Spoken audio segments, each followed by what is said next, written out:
चलिए हम देखते हैं पॉलिटी के एनसीईआरटी क्लास 7 के चैप्टर 4 है और इसमें हम लिंग बोध जेंडर के बारे में देखेंगे। तो इस चैप्टर के नाम है लड़के और लड़कियों के रूप में बड़ा होना। लड़का या लड़की होना किसी की भी एक महत्वपूर्ण पहचान है, उसकी अस्मियता है और जिसका समाज के बीच हम बड़े होते हैं और वह हमें सिखाता है कि लड़के और लड़कियों का कैसा व्यवहार स्वीकार करने योग्य होता है और उन्हें क्या करना चाहिए और क्या नहीं। हम प्रायः यही सोचते हुए बड़े होते हैं कि ये बातें सब जगह बिल्कुल एक ही सी है, परंतु क्या सभी समाजों में लड़के और लड़कियों के प्रति एक जैसा ही नजरिया है? इस पाठ में हम इसी प्रश्न का उत्तर जानने की कोशिश करेंगे। हम यह भी देखेंगे कि लड़के और लड़कियों की दी जाने वाली अलग अलग भूमिका उन्हें भविष्य में स्त्री और पुरुष की भूमिका के लिए कैसे तैयार करती है। इस पाठ में हम देखेंगे कि अधिकांश समाज पुरुष और स्त्रियों को अलग अलग प्रकार के महत्व देते हैं। स्त्रियां जिन भूमिकाओं का निर्वाह करती है उन्हें पुरुष द्वारा निर्वाह किए जाने वाली भूमिकाओं और कार्य में कम महत्व दिया जाता है। अब इस पाठ में हम यह भी देखेंगे कि स्त्री और पुरुष के बीच काम करने के क्षेत्र में असमानताएं कैसे उभरती हैं। देखें 1920 के दशक में सामोआ द्वीप में बच्चे का बड़ा होना देखें। तो सामोआ द्वीप प्रशांत महासागर के दक्षिण में स्थित छोटे छोटे द्वीपों के समूह का एक ही भाग है और उसके बाद सामोअन समाज पर किए गए अनुसंधान की रिपोर्ट के अनुसार 1920 के दशक में बच्चे स्कूल नहीं जाते थे और वे बड़े बच्चों और वयस्कों से बहुत ही बातें सीखते थे, जैसे छोटे बच्चों की देखभाल या घर का काम कैसे करना आदि। द्वीपों पर मछली पकड़ना बड़ा महत्वपूर्ण कार्य था, इसलिए किशोर बच्चे मछली पकड़ने के लिए सुदूर यात्राओं पर जाना सीखते थे और लेकिन ये बातें वे अपने बचपन के अलग अलग समय पर सीखते थे। छोटे बच्चे जैसे ही चलना शुरू कर देते थे उनकी माताएं या बड़े लोग उनकी देखभाल करना बंद कर देते थे और यह जिम्मेदारी बड़े बच्चों पर आ जाती थी और जो प्रायः स्वयं भी 5 वर्ष के आसपास की उम्र में होते थे। और लड़के और लड़कियों दोनों ही अपने छोटे भाई बहनों की देखभाल करते थे, लेकिन जब कोई लड़का लगभग 9 वर्ष की हो जाता था तो वह बड़े लड़कों के समूह में सम्मिलित हो जाता और काम के बाहर काम के लिए सीखने के लिए जाता था और मछलियाँ पकड़ने और नारियल के पेड़ पर लगाना और लगाना ये सब सीखता था। उसके बाद मछलियाँ पकड़ना और नारियल के पेड़ लगाना ये सब सीखता था। उसके बाद लड़कियाँ जब तक 13-14 साल की नहीं हो जाती वे छोटे बच्चों की देखभाल और अपने लोगों के और बड़े लोगों की छोटे मोटे कार्य करती रहती थी, लेकिन एक बार जब वे 13-14 साल की हो जाती थी वह अधिकतर स्वतंत्र होती थी। लगभग 14 वर्ष की उम्र के बाद वे भी मछली पकड़ने जाती थी, बागानों में काम करती थी और डालियाँ बुनना सीखनी थी। खाना पकाने के काम अलग से बनाए गए रसोई घरों की होती थी और यहाँ लड़कों को ही अधिकांश काम करना होता है और लड़कियाँ उनकी मदद करती है। 1960 के दशक में मध्य प्रदेश में पुरुष के रूप में बड़ा होना। विभिन्न आलेख 1960 के मध्य प्रदेश के एक छोटे शहर में रहने और स्कूल जाने के वर्णन से मिलता है।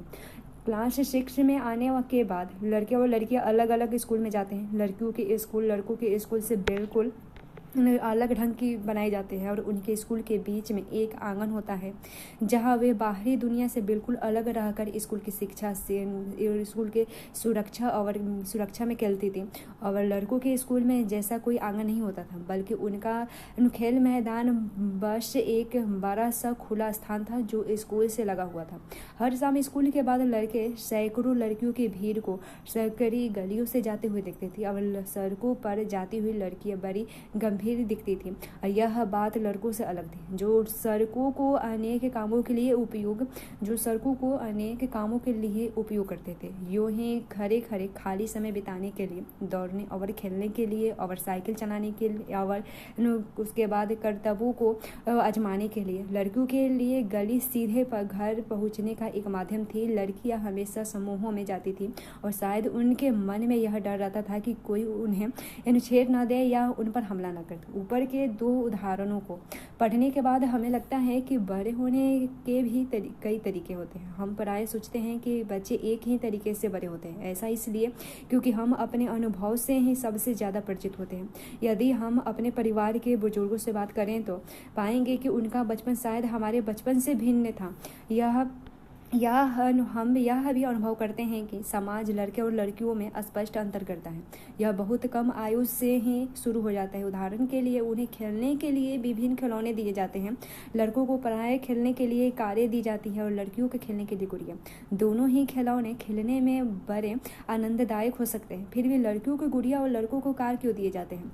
खिलौने बच्चों को यह बताने का माध्यम बन जाते हैं कि जब वे बड़े होकर स्त्री और पुरुष बनेंगे तो उनका भविष्य अलग अलग होगा। अगर हम विचार करें तो यह अंतर पाएंगे कि प्रतिदिन की छुट्टी छोटी छोटी बातों में बना कर रखा जाता है और छोटी छोटी बातों में बना कर रखा जाता है। लड़कियों को कैसे कपड़े पहनने चाहिए, लड़के पार्क में कौन से खेल खेलें और लड़कियों को धीमी आवाज़ में बात करनी चाहिए और लड़कों को रौब से। यह सब बच्चों को यह बताने के तरीके हैं कि जब वे बड़े होकर स्त्री और पुरुष बनेंगे तो उनकी विशिष्ट भूमिकाएं होती हैं। बाद के जीवन के इसका प्रभाव हमारे अध्ययन के विषयों या व्यवसाय के चुनाव पर पड़ सकता है। उसके बाद अधिकांश समाजों में, जिनमें हमारा समाज भी सम्मिलित है, पुरुष और स्त्रियों की भूमिका और उनके काम के महत्व को समान नहीं समझा जाता है और पुरुषों और स्त्रियों की हैसियत एक जैसी नहीं होती है। आओ देखें कि पुरुषों और स्त्रियों के द्वारा किए जाने वाले कामों में यह असमानता कैसी है। घरेलू काम का तुल्य देखें। हरमीत के परिवार को नहीं लगता था कि जसप्रीत घर का जो काम करती थी वह वास्तव में एक काम था। उनके परिवार में ऐसे भावना का होना कोई निराली बात नहीं थी। सारी दुनिया में घर के काम का मुख्य जिम्मेदारी स्त्री को ही होती है, जैसे देखभाल संबंधी कार्य, परिवार का ध्यान रखना, विशेषकर बच्चों व बुजुर्गों और बीमारों का। और फिर भी जैसे हमने देखा, घर के अंदर दिए जाने वाले कार्यों को महत्वपूर्ण नहीं समझा जाता। मान लिया जाता है कि वे तो स्त्रियों के स्वाभाविक कार्य हैं, इसलिए उनके लिए पैसे देने की कोई ज़रूरत नहीं होती है और समाज इन कार्यों को अधिक महत्व नहीं देता है। घर पर कार्य करने वालों का जीवन देखें। उपर्युक्त कहानियों में केवल हरमीत की माँ ही घर के काम नहीं करती, हाँ कि काफ़ी सारा काम मंगला भी करती है, जो कहानी में दिया गया है और जो उनके घरेलू काम में मदद के लिए लगाई जाती है। बहुत से घरों में, विशेषकर शहरों और नगरों में, लोगों को घरेलू काम के लिए लगा लिया जाता है और वे बहुत काम करते हैं। उसके बाद झाड़ू लगाना, सफाई करना, कपड़े और बर्तन धोना, खाना पकाना, छोटे बच्चों और बुजुर्गों की देखभाल करना आदि।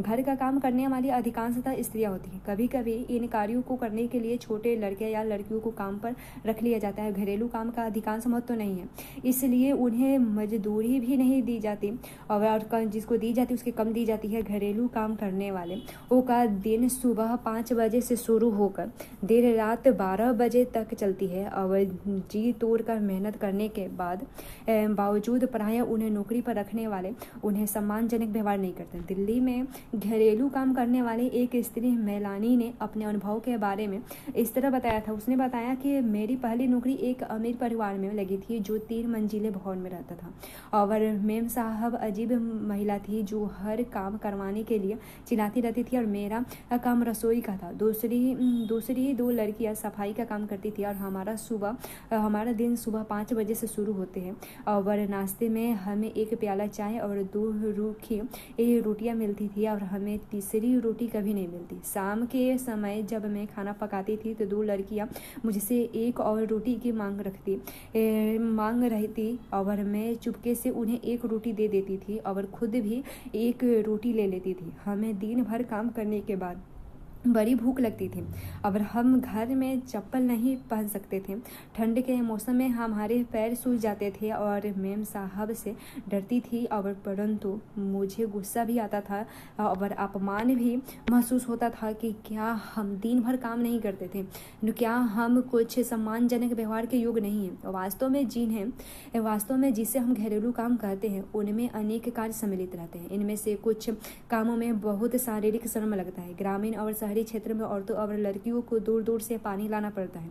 ग्रामीण क्षेत्रों में स्त्रियों और लड़कियों को जलाऊ लकड़ी के भारी गट्ठर सिर पर ढोने होते हैं और कपड़े धोने, सफाई करना, झाड़ू लगाना और वजन उठाने के कामों के झुकने उठने और सामान लेकर चलने की जरूरत होती है। बहुत से काम जैसे खाना बनाने आदि में लंबे समय तक गर्म चूल्हे के सामने खड़ा रहना पड़ता है और स्त्रियां जो काम करती हैं वह भारी और थकाने वाला शारीरिक काम होता है। जबकि हम आमतौर पर सोचते हैं कि पुरुष ही ऐसा काम कर सकते हैं।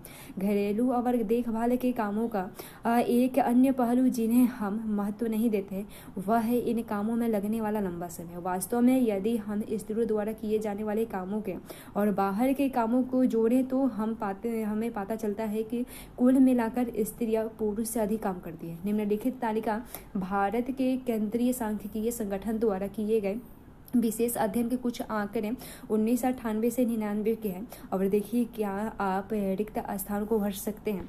जैसे यहाँ दिया गया है स्त्रियों के वेतन सहित कार्य के घंटे और प्रति सप्ताह और स्त्रियों के अवैतनिक घरेलू काम के घंटे प्रति सप्ताह के और स्त्रियों के कुल काम के घंटे जोड़िए।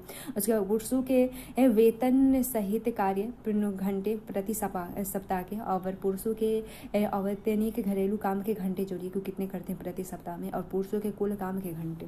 महिलाओं का काम और सम्मान देखें। जैसे कि हमने देखा महिलाओं के घरेलू और देखभाल के कामों को महत्व देना एक व्यक्ति या परिवार का मामला नहीं है, यह स्त्रियों और पुरुषों के बीच असमानता की एक बड़ी सामाजिक व्यवस्था का ही भाग है। इसलिए उनके समाधान हेतु जो कार्य किए जाने हैं वे केवल व्यक्तिगत या पारिवारिक स्तर पर नहीं वरन शासकीय स्तर पर भी होना चाहिए। हम जानते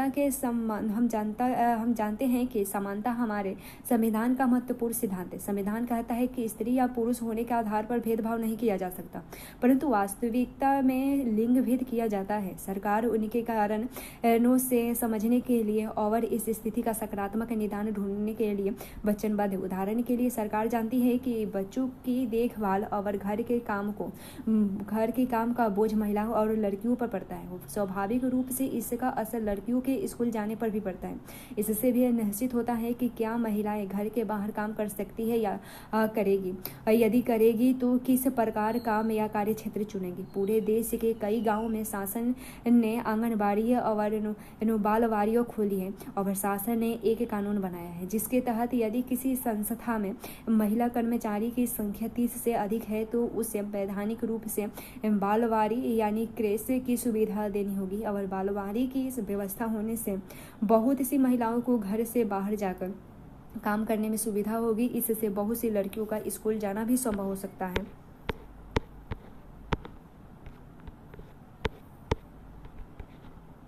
अस्मिता देखिए तो अस्मिता यह एक प्रकार से स्वयं के होने यानी अपने अस्तित्व के प्रति जागरूकता का भाव है और एक व्यक्ति की कई अस्मिता हो सकती है। उदाहरण के लिए एक है व्यक्ति को एक लड़की, बहन और संगीतकार की तरह अस्मिता जा सकता है और वह दोहरा बोझ शाब्दिक रूप से इसका अर्थ है 2 गुना वजन। सामान्यतः इस शब्द का महिलाओं के काम की स्थिति को समझाने के लिए प्रयोग किया गया है और यह इस तथ्य को स्वीकार करता है कि महिलाएं आमतौर पर घर के भीतर और घर के बाहर दोहरा कार्य भार संभालती है और देखभाल के अंतर्गत अनेक काम आते हैं। संभालना, ख्याल रखना, पोषण करना आदि शारीरिक कार्यों के अतिरिक्त इसके में गहन भावनात्मक पहलू भी सम्मिलित है।